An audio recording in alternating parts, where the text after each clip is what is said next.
Tananana. Bonjour, c'est Kitty Kita. Dans cette vidéo, vous pouvez voir moi en train de dessiner mon manga et vous pouvez aussi écouter mes commentaires qui parlent sur des mangas. Donc aujourd'hui aussi, je vais vous parler sur Samurai 8. Donc dans Samurai 8, on raconte que le père de Hachimaru n'est pas son vrai père. Et pour l'instant, on ne nous montre pas le père de Hachimaru. Mais à mon avis, le père de Hachimaru est un personnage légendaire. Je dis cette théorie parce que c'était comme ça dans Naruto. C'est-à-dire que dans Naruto, le père de Naruto s'appelle Minato et c'est un ninja légendaire et il est le quatrième Hokage du village de Konoha. Et donc Hokage signifie chef du village, donc il est le quatrième chef du village de Konoha. En plus, il a un surnom très cool qui est l'éclair jaune de Konoha. Donc il a ce surnom parce qu'il arrive à maîtriser de l'espace-temps. C'est-à-dire qu'il arrive à se téléporter comme un éclair à n'importe quel endroit en utilisant des kunai spéciaux. Bon, donc kunai c'est un peu comme un shuriken, c'est une sorte de étoile de ninja. Voilà. Donc il utilise ça pour se téléporter. Et Naruto aussi ne savait pas que Minato était son père. Donc ça c'est comme Hachimaru. Hein.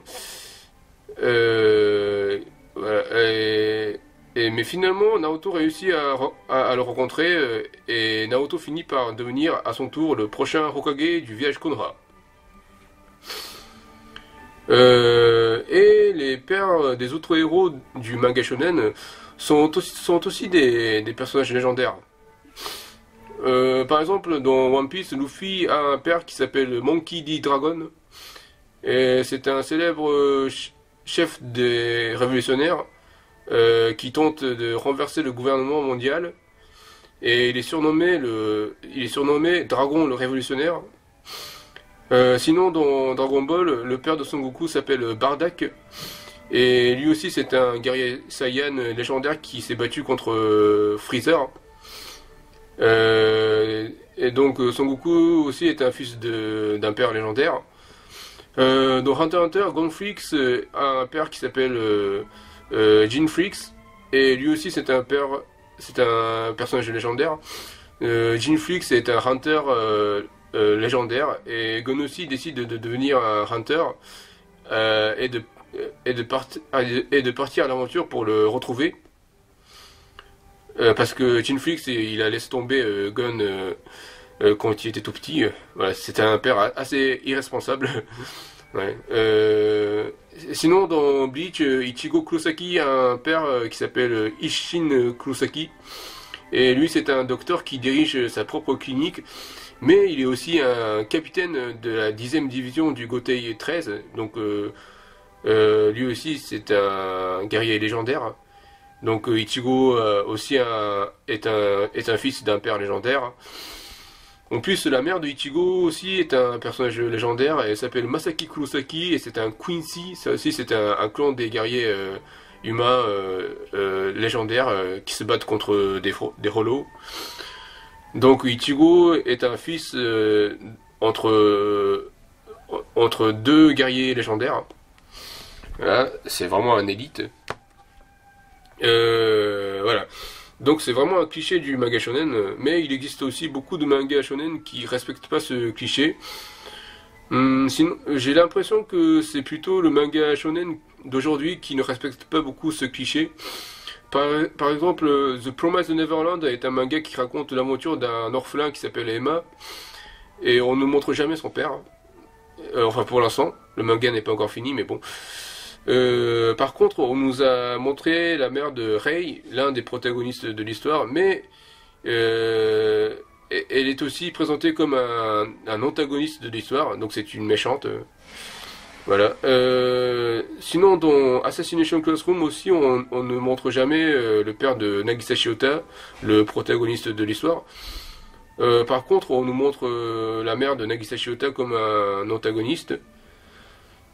Voilà, et à mon avis, on a eu ce genre de changement de ces figures paternelles parce que les jeunes d'aujourd'hui ne font plus confiance à son père.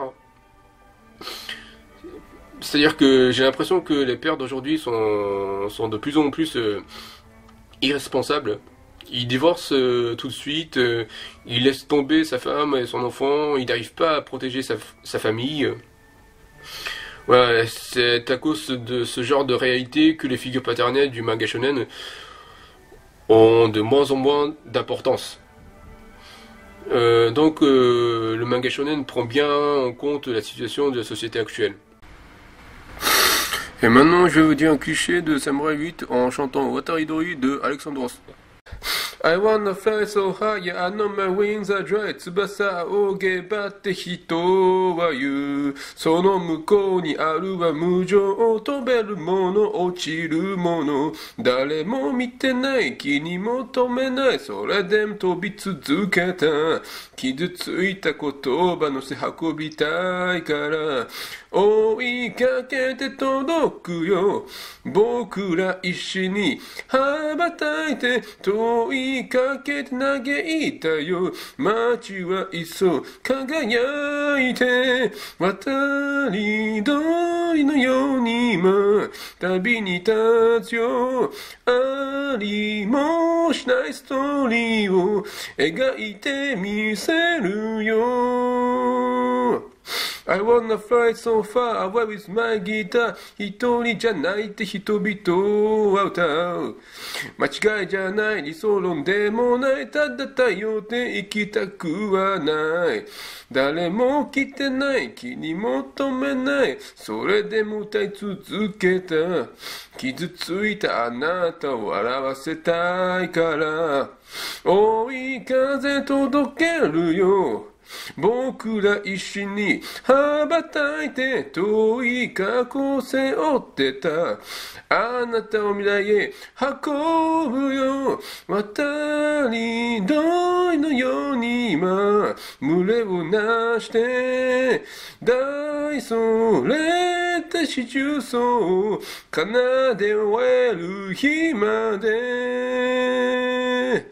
All this time we come and we grow. Now it's time that we should go. But we both know that this is for sure. It's not the end of the world. I'll see you one day. 追いかけて届くよ。僕ら一緒に羽ばたいて遠いかけて嘆いたよ。朝焼け色に染まってく渡り鳥のようにいつか舞い戻るよ。ありもしないストーリーをいつかまた会う日まで。